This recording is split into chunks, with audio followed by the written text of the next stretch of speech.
Yeah. It's crazy how, you know, that's legal, but then the state program, and then the state program goes over the it seems like an oxymoron, or if that's the right word. So I recently heard of a Michigan cannabis grow that just went and got their hemp license. And they've now completely turned to a 50 state delivering hemp company. No change in genetics. So same thing that was grown before. The only thing that changed is the license. The thing is, I've been in multiple grows, and I've tried to explain to people, you know, like different owners, like THCA, just under 0.3, right? 0.3% Delta 9 THC. And I'm like, okay, go get the testing results for the strains you have right now.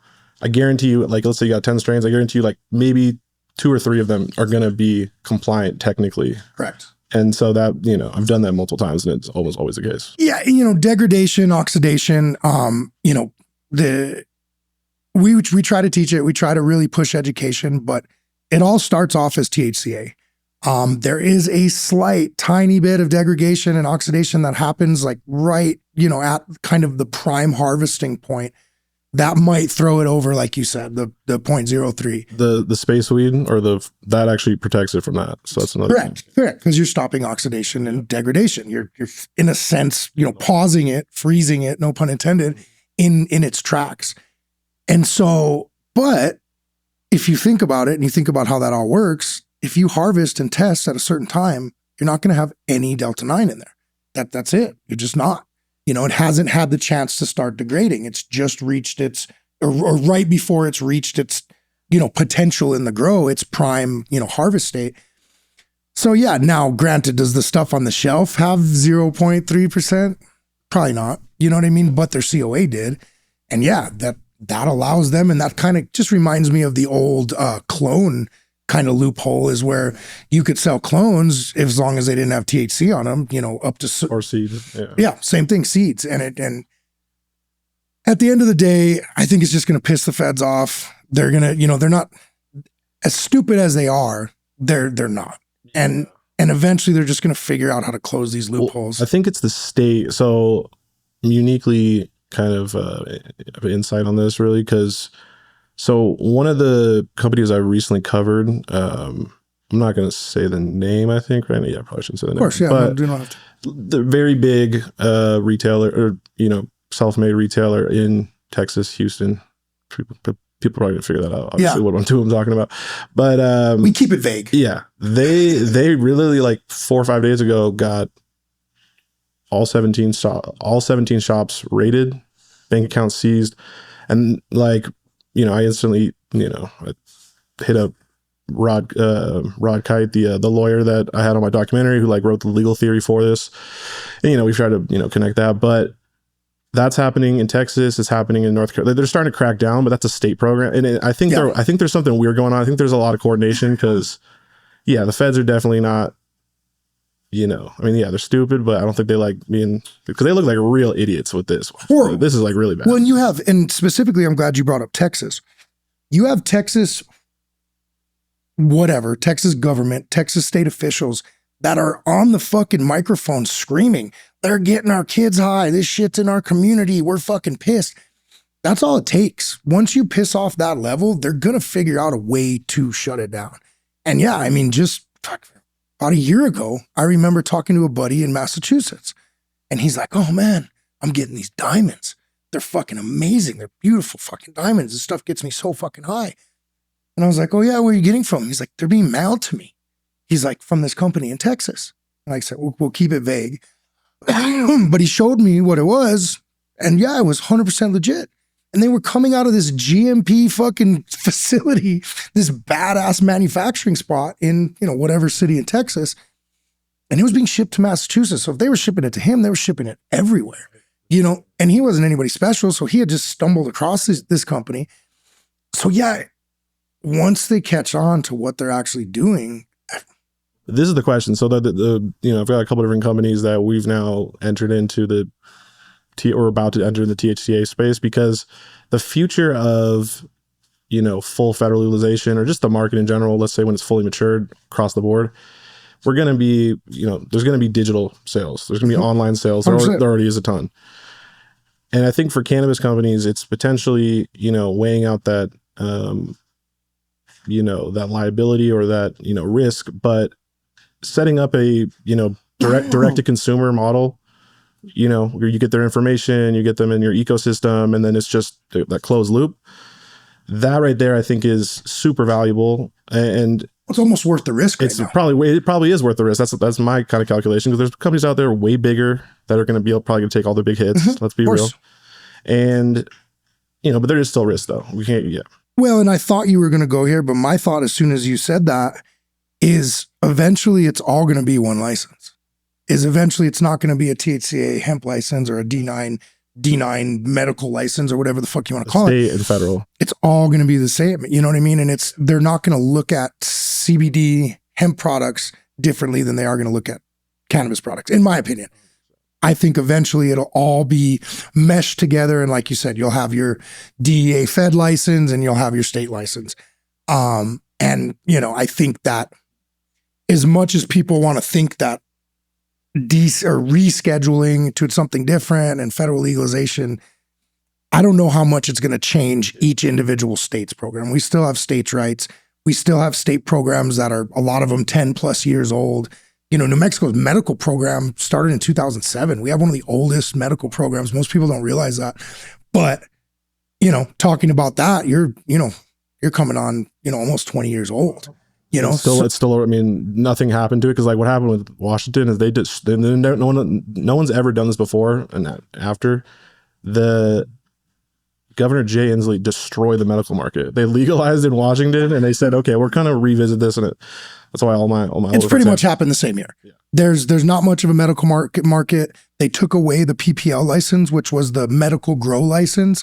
So they pretty much just have the standard, don't quote me on it. It's like 12 plants or something that every citizen can grow, but there's no more med license grow.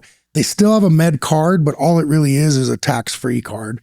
It doesn't necessarily get them better products or better access or anything like that.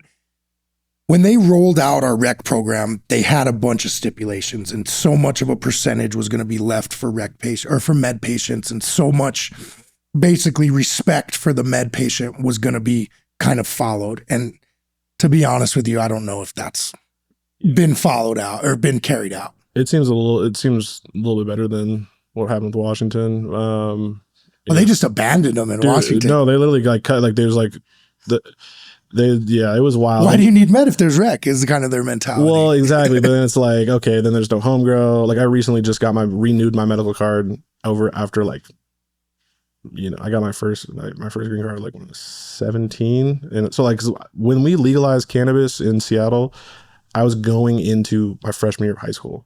Okay. So 2012. Okay. Yeah. And so then there's a limbo period to 2015 when I graduated high school, and that's when the markets opened up, the very first markets, or the very first stores. So there's my whole high school was like the wild, wild west, right? There's just no limbo period, I call it, you know. But I think every market had that period. Yep. It's a crazy time. Cali had the craziest period where they just had this open farmers market. We had those too in Seattle, but in Cali's different. I mean, Cali's just scale-wise, it's just different whole, that's the big leagues, really. So yeah, now that we've been talking for a bunch, why don't you introduce yourself and tell us who you are? Absolutely. So my name is Luc Carlin. I am cannabis, I kind of call myself a journalist. Definitely do some journalist stuff, but I'd say storyteller. Yeah. Just to be overall broadly speaking. From Seattle. I do a YouTube channel called LMC, which is my initials, also stands for Let's Make Creations. Okay. It's kind of stupid, but That's awesome. Yeah. But yeah, I've been working in the cannabis industry pretty much my whole life. Started in traditional market, medical in high school, had like a delivery service, in high school because we had that like on Craigslist, literally. Oh my gosh. Yeah. And that was how wide open Washington was at the time. Oh yeah. And people were flying in from all over the country, right? Mm-hmm. Because this is the two places that are gonna be legal, us and Colorado. Yep. So we got all the tour, so it was, moved a lot of weed just in high school alone. I have some friends that benefited off that same area in that same time period. Absolutely. And my buddy, had gotten like a job with the OG Winter Life, which is like the famous company there that started the kind of like gray market kind of delivery sales. He's like, after he did like a month there, he was like, Luke, we could do this ourselves. Like, so Yeah. it was pretty wild. Like having, I could have like, 24 ounces on me, not that much, but it was a different time, a whole different time. Yeah. It's kind of sad to see what's happened to Seattle, because Seattle's now the first to legalize, but really just the worst regulations. I mean, you guys are way farther ahead than us in every which way, which is great. The cannabis market's struggling in Washington, right? Well, there's just it's tightly controlled, right? Yeah. It's the retailers. There's no vertical integration, which is that can be a problem. And then the stores are the ones that have the power. Yeah. The stores then eventually start to buy. They're not supposed to have a producer processor, but they, their cousin will buy it, of course. And I mean, it's a captured market. There's one person that I know for a fact, literally, controls the market, and he, I know the lobbyists too. Like it's just, that's the problem with small markets is, and when somebody gets power in a small market, it can be hard to take it away from them, or evenly distribute, or just and it's not even take it away. It's just like, can we just get a little something? Like, how did we not get delivery services during the pandemic? Yeah, wow, that's nuts. Yeah, why do we used to have dab bars, we used to have these medical markets. It was a beautiful time. I got to experience the very end of the medical market. Yeah. And then we went to the only place you could buy weed, technically, right, is in a store. And there's no consumption lounge. It's ass. It's honestly And that's terrible. where New Mexico's really lucky. We've been given consumption lounges. They're working out kind of public consumption, event consumption licenses right now. But yeah, you can get a license for anything out here, vertically integrated, grower, producer, manufacturer, whatever. The licensing's wide open, which I love that. As a licensee, it's a little hard. It's saturated. Yeah. But as far as what we're allowed to do, like, we're very unrestricted as far as what we're allowed to do. And I think that a lot of people take that for granted. We have delivery services, we have consumption lounges. They're working on event passes, basically event permits. And so, for an immature market, we're really fairly advanced as far as the options that we have. Yeah, and I think pretty rapidly too. I mean, I think there's obviously influx of people from out of state coming in that maybe helped a little bit with that. But, I've been really impressed, what I've seen over the last, 4 or 5 days. I think the time will tell. There's certain brands are going to withstand the test of time, you know what I mean? And kind of be able to show, rise to the top. And, other of these smaller brands and people that aren't backed or don't have the proper, business structure, they're going to probably fall, and it sucks because I think they should have made it a little different, a little less easy, I guess, or a little more difficult to get in. They'll roll it in the end though. Like they did with Oklahoma, right? Oklahoma closed it up, right? I said on an earlier podcast that all you needed was a stick of bubble gum in one shoe and they would fucking license you. But it's almost like that. You know what I mean? You could go on online right now, go fucking fill out a license and probably be licensed by the end of the month, just as a complete stranger, no plan, no building, no nothing. Just sign your name, pay the fee. We got you. Yeah. And that can be kind of frustrating, I think. But I think, you guys are at such a high quality level. You gave us the tour earlier. I'm just looking around the set. I mean, you guys are on a different level. So, I mean, I don't, think you have to. And we bitch about it, but at the end of the day, yes, we feel that we're going to be one of the companies to withstand the test of time. I hope so. Yeah. We've definitely built the place. We've reinvested. We didn't blow our money. We didn't do stupid shit. And so, we have no debt. My ROI has been met on all my equipment. You know what I mean? I have no investor. I have no daddy telling me what to do. So I think at the end of the day, we can control our prices. We can control our position because we're not having to pay somebody off. Absolutely. And like just the description you gave me, no debt, like that's shows to me as somebody like, shrewd operator, smart.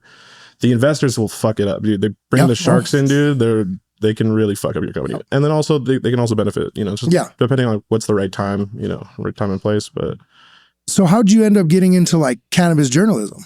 Yeah. So, I mean, I was a trapper my whole life, literally, avoided cameras. Yeah. Now, like I'm looking back, I'm like, bro, if I'd taken pictures and videos of all this stuff back in the day, this would have been, I've got a couple, here and there, but I've got the old ads and stuff. But how did I get involved with it? So I was working for this company, Space Weed, actually. I was just, I kind of fallen off a cliff, you know. I kind of really like growing up, like I grew up with like trap money. So it was I kind of grew up with this like kind of ego / just always having, money that, I made. And then I kind of like, I had some, packs, in the mail go kaput, and, losing some big amounts of money. Anyway, fell off a cliff that way. I think it's been 7 years since then. So yeah, don't matter. But, pretty much just had to reset everything. You know, literally dropped out of, was going to college for a little bit, strapping, dropped out. And then the only job I could get was with this company, Spaceweed. And me and the original owner, Eric, shout out to Eric, by the way, it's my guy. With Spaceweed, I started doing the media, right? I started being, I did sales, marketing, and then media. And I self-taught myself, video, started to build out content. And I was like, one day I was like, why don't I start like, doing my own YouTube channel? Let me just start breaking down different, business strategies, different stories, just kind of things to help cannabis entrepreneurs, aspiring cannabis entrepreneurs like myself, learn, because I'm going to learn myself, obviously, but also get to, help others, and then also build a platform as well. So it's kind of 3 birds, 1 stone. So I started doing that, and it's sort of like low quality, very low, very bad quality. Is that on YouTube? Is that where you originally? So yeah, YouTube was where I watched a lot of YouTube growing up, and it's a platform I know pretty well, and I saw different shows in different industries. I was like, okay, I could maybe like mirror this a little bit. I tried doing I realized the first year I tried to do 1,000 videos. This is the very beginning of the pandemic. This is end of 2019, beginning of 2020. I'm just not in the best spot, dude. I honestly moved back in with my parents. I'm in the basement. I'm all types of shit where, my life was, just broken with my girlfriend. My life was kind of a little bit in shambles, lost all this, had this whole ego, and I had to kind of destroy that and kind of regroup and rebuild myself. But the pandemic was perfect timing for that, because I just got addicted / obsessed with YouTube.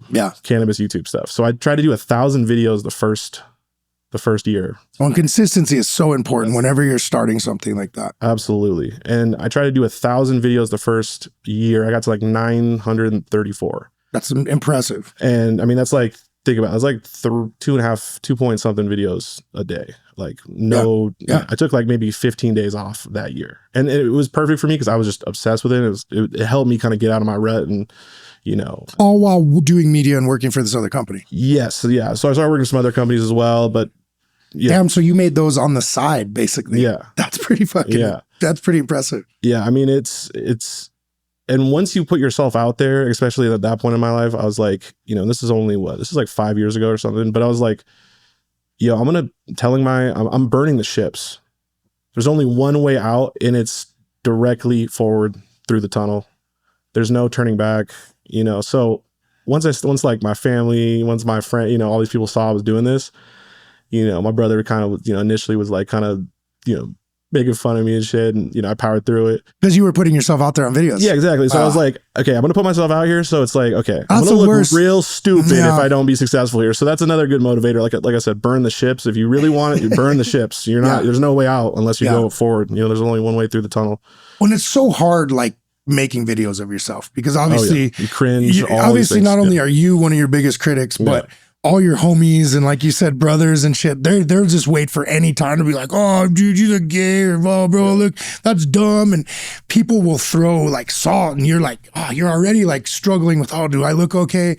So that's really hard to get past that and just not give a fuck. Because that's what you really, honestly, anybody needs to do, is just not care and just make the content. 100%. You just need to not care. But it's so hard to get past that. I was lucky where my life was pretty much falling apart, completely, at the point where I was like, yo, I can't make my, there's nothing to lose, nothing for me to lose, really. And if you were to ask me 7 years ago, I'd be doing YouTube, I would have laughed. What? Yeah.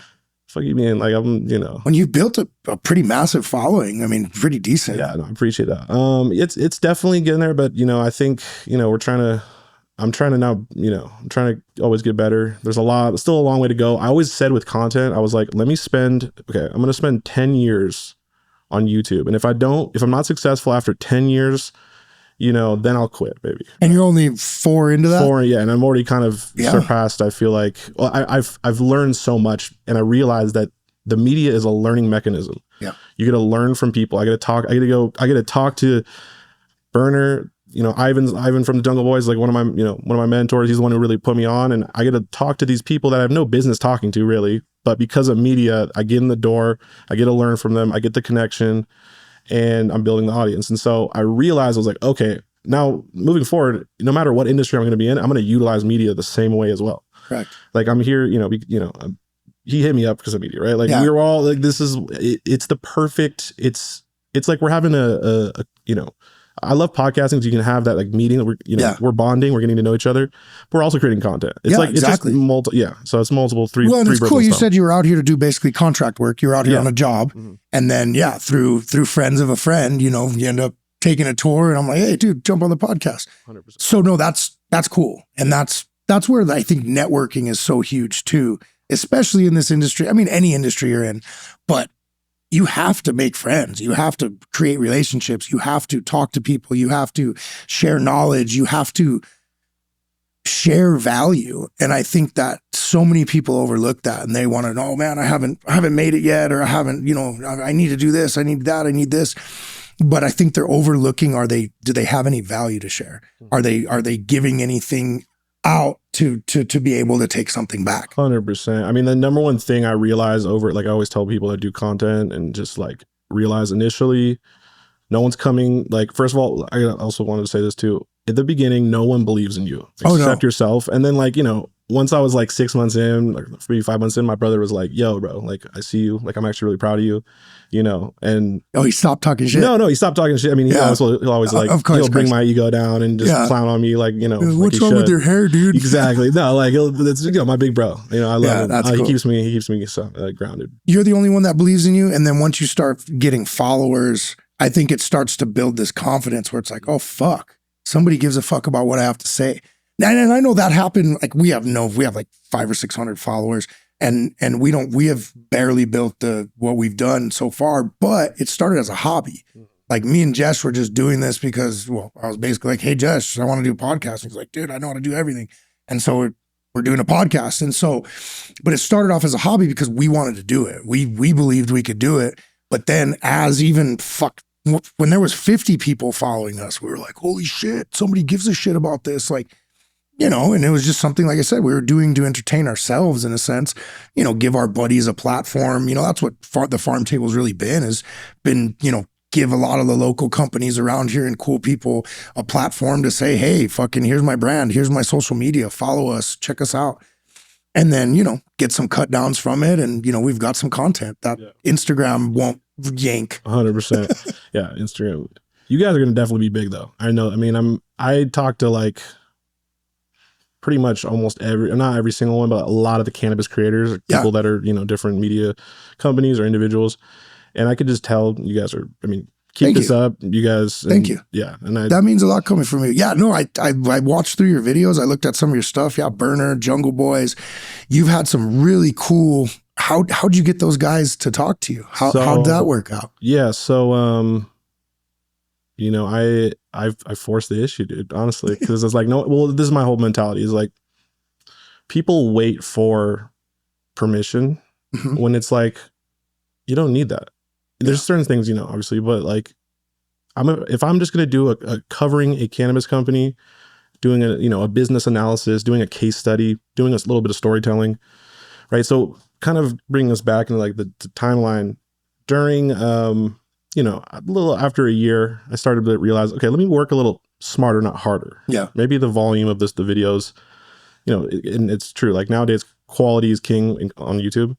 And I did this, like, I wrote this whole essay out. I did a video essay on Berner and the Cookies Cannabis Empire. That was the title of it.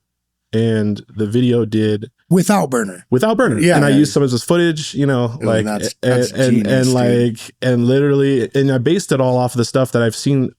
Like that's bread and butter type of content for YouTube, taking people's content, like just overlay content, doing a video essay, And then me just observing, and I observed, and I already done like, you know, multiple videos on Berner and talking about cookies. I was a big fan. I was a cookie boy, you know, I could kind of maybe say, but not like the actual cookies boys, you know. So is Jesh. Yeah, I think a lot of people were, to be honest, because like that's like the first big mainstream brand. I mean, obviously nowadays I have a lot different, you know, opinions about cookies and stuff nowadays, and we can get to that in a sec. But you know, I did that, and then the video just blew up. The video did hella well. I was like, okay, this is the feedback that I'm getting. This is the data that I'm getting back. This is the market refining my product. Yeah. And so I saw the videos. You know, the video did like, I think like a couple 100,000 in like, you know, 2 or 3 months. And I was like, okay, I'm going to start doing these. Because people love that shit. People love that. And I was like, and really the key is do something that's been done in other industries or other niches. Take those formats and then bring them into the cannabis industry, or, you know, cannabis, you know, niche. And it's a brand new thing. Like I took video essays, documentaries, and then, and no one was doing what I was doing at the time. Yeah. But it's like, these are very common types of formats obviously on YouTube. Oh yeah. It's that's so cool. So then you finally got to the point where they reached out to you. Yeah. So it's that's cool. Well, the way initially it burned. So I put out a trailer. So after that first one, the second one, I was like, in my head, I was like, okay, who's the other big, you know, who's the next big company that, you know, I should cover? I knew about Jungle Boys when I was in fucking middle school, dude. Like, and it was literally, that sounds kind of bad, but we all did. I saw their advertisement like early on for their clothing on Instagram. Yeah. And then I learned, you know, through, you know, a bunch of other things, but, I put out a trailer, and this is the whole thing. Like trailers, like, you know, can help lead the way in terms of getting, you know, finishing. You put out a trailer about somebody, yeah, and you know, there's a good chance potentially they're going to respond to you, and they're going to hit you up, or they're just going to ignore it. Berner ignored me for, you know, a number of years, but Ivan was smart because Ivan instantly engaged with me. Ivan saw like, and he's got, you know, almost 1 million followers on, you know, he's the only one that runs that Instagram. And so he saw, I put out this like, you know, this shitty trailer that was really not very good quality, but it was, you know, he hit me up and he was like, hold up, don't put it out. Let me sit down with you. I'll explain the whole story to you. Right. And he's like, I'm going to go on a trip. So I'll be back in like, you know, two weeks or so. So just be patient. And so, you know, finally hit him up, you know, it's been 2 weeks.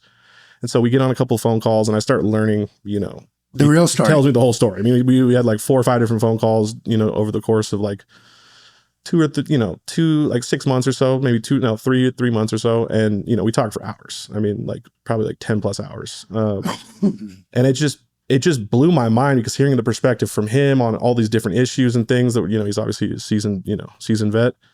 And then also for him to like, you know, first of all, you know, post the updated trailer, you know, obviously I did a new version of the video. So he shared your shit. He shared the shit and it blew up. I got like couple thousand followers on Instagram just that same day. Berner liked that video. I remember that, and I was like, okay, people are starting to pay attention.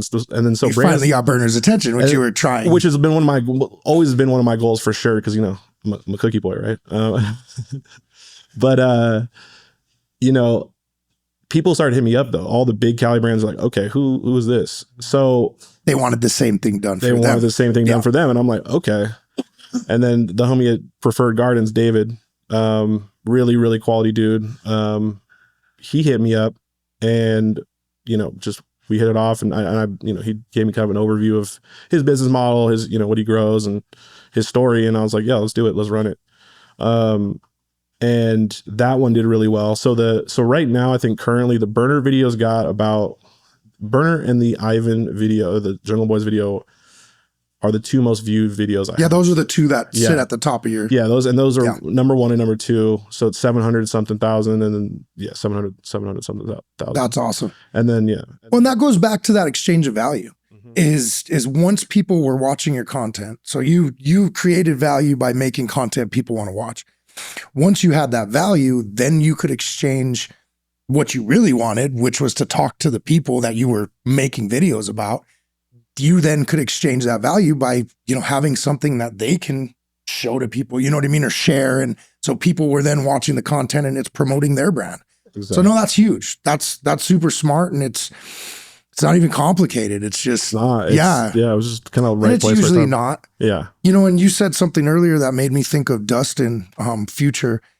he went with the same concept. He saw what was working in a completely different industry and he applied it to the cannabis space, and it fucking did great. And so he didn't reinvent the wheel. Like you said, there, video essays and stuff like that. I mean, since the beginning of vlogging or videos. YouTube, millions of those videos. Yeah. So on everything, fucking rocks and everything, geology. And I mean, everything you could think of, drinks and food. And so, why not take that already proven concept and apply it to a space that was starving for it? I didn't even know they needed it. Absolutely. And then, the same thing that attracts, people to watch, rocks and geology videos, same thing that attracts people to watch cannabis videos. They just got to be into cannabis. Yeah. So, excuse me. No, that's awesome, man. And that's really clever. And I think that that's something that people overlook constantly is they're overthinking their success. They want so bad to be successful, and they've got this crazy, super complicated thing that is almost unachievable, when if they just look at basic needs and, like you said earlier, observation, if they just use those skills and see what people need, a lot of times it's right in front of your face. It's already been invented. You just have to follow the formula and plug in what you're passionate about. Absolutely. Adapting proven models to new niches or industries, I guess. And the cannabis industry, there's so many of those things and it's funny, like,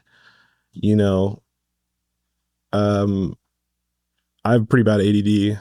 I'm not the best. I wasn't the best at writing. I mean, I'm pretty good at writing now, but to sit down and write these, like, and to like have the patience to like really, put together a good piece. It took a while, like I said, it's pretty motivating when you're in your parents', basement. You got, your life's kind of falling apart, and like it's the big motivator. Like, I'm just all types of shit fucked up in my life. So that kind of energy, once I saw that kind of proven model, it just kind of flipped for me, and I was like, yeah, let's go, let's run it. But and that shows like setting a goal and then putting your all towards it, and then not letting up.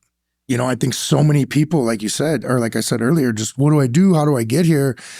It's just fucking work at it. Like, be relentless. Don't stop. Set your goal. Be realistic. And I think you did that, and that's pretty impressive, man. Very cool. Thank you, bro. I wish you more and more success in that space. And I think it's a space that needs good journalism. It's a space that need, our buddies. I don't know if you've heard of them, but the Beard Bros. Yeah, absolutely. They've stepped into the cannabis space or the media space. It's funny. My thoughts are. I have ADHD. Yeah. So my thoughts try to fight each other, but they were pushed out of the California cannabis space, regulation and licensing. And so to basically not lose relevance and like stay in the game, they started doing media and more journalism based stuff. Now that's taken off so well for them that they haven't really even gone back to, they still are not legal and still not making like cannabis product. They have some franchise deals and different stuff, but they're now focusing full bore on the media, and that's how they're making their money. And they're the original folks I point to in terms of the example of cannabis companies really need to look at building out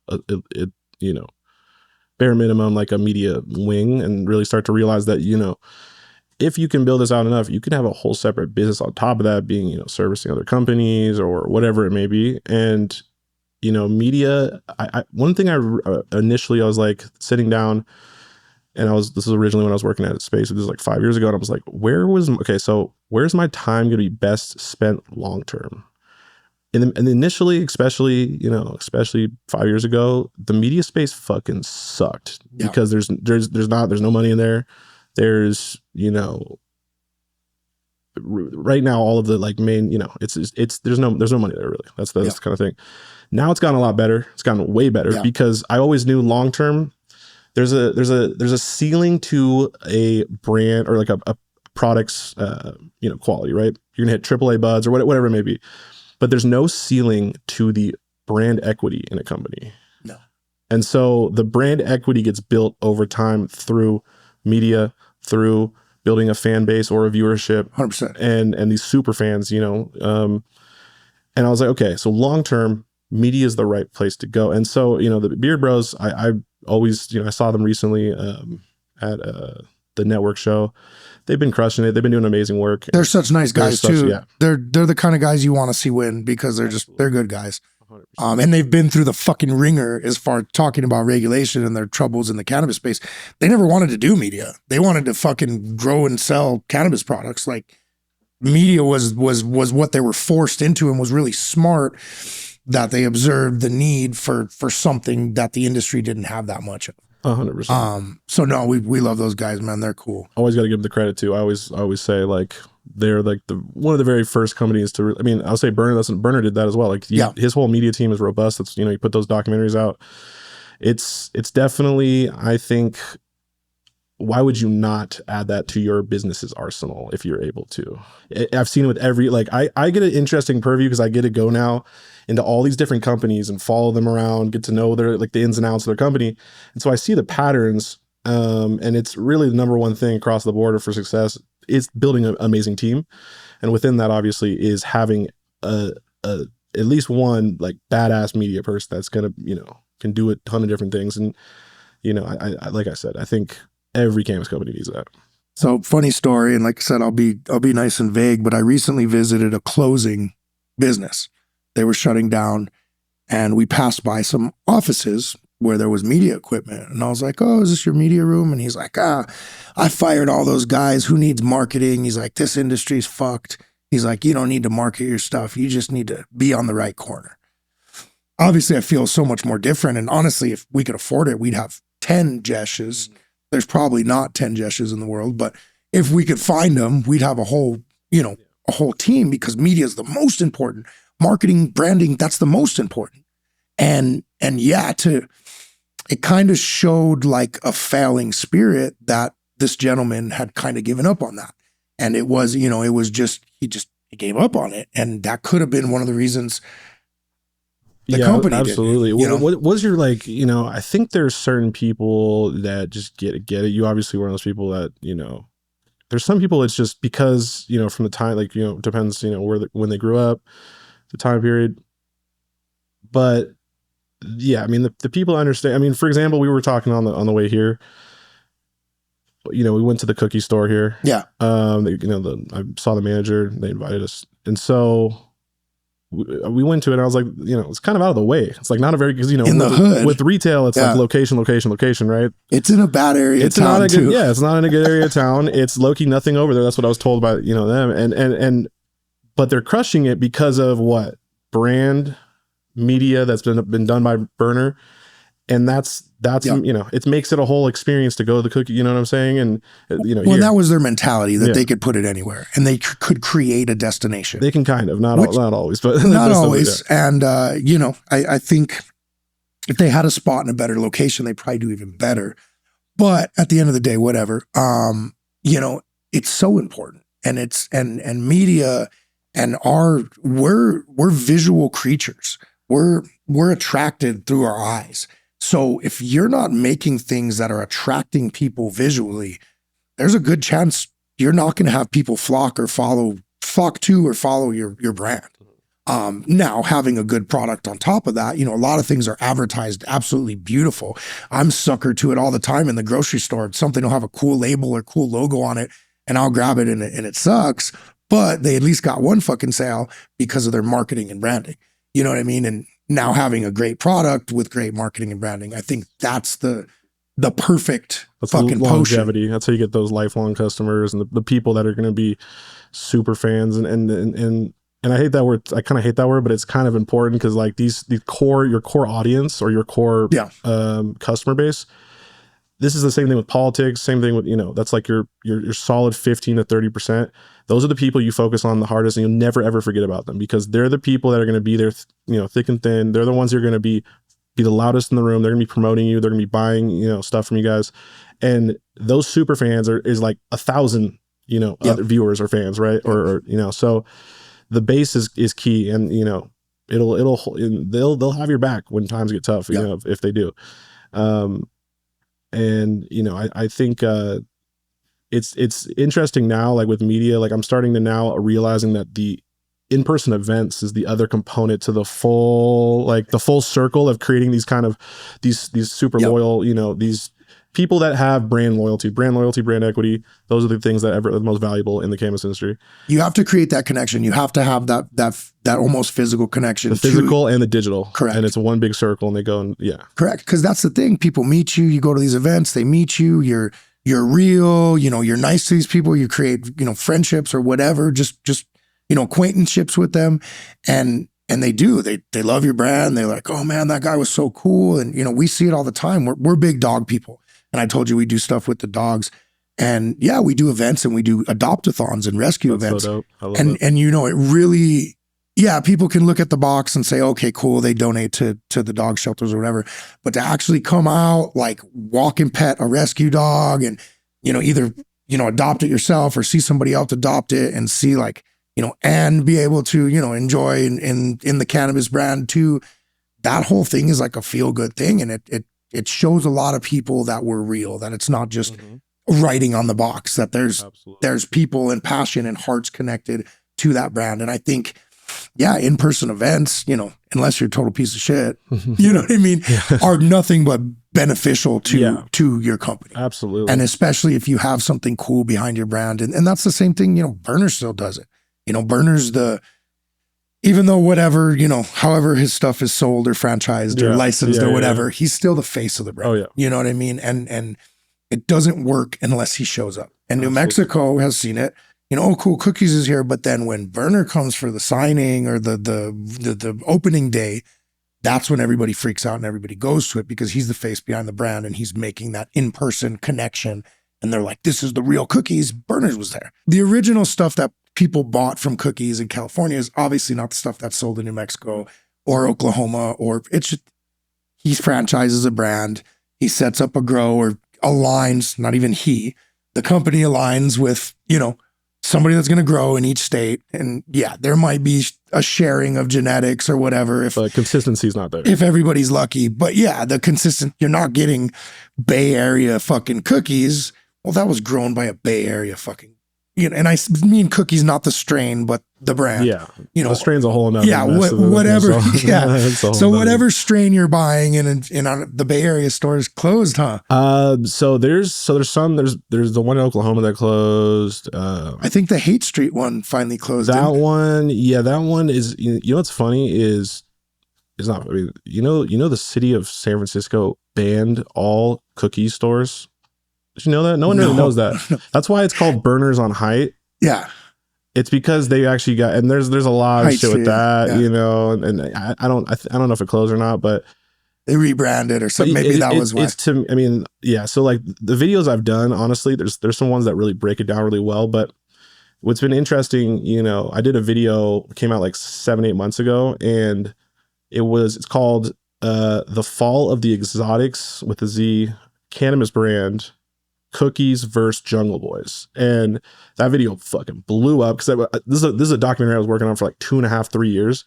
And it's really like, I've always kind of seen Ivan and Berner like two different categories. One's a grower, right? One's like a grower that comes, that, and then one's like a trapper, promoter, marketer. And one went the franchising route and one went full vertical. And that's reality, and that's the truth. But the common consumer doesn't think that. No, they think Berner's in the garden. They think he's in the garden. I'm like, are you dumb? Like, I'm just like, does that make any sense at all? Like, no, it doesn't. And it's like, I think that's something that, Which you probably wouldn't want anything grown by personally. No, dude,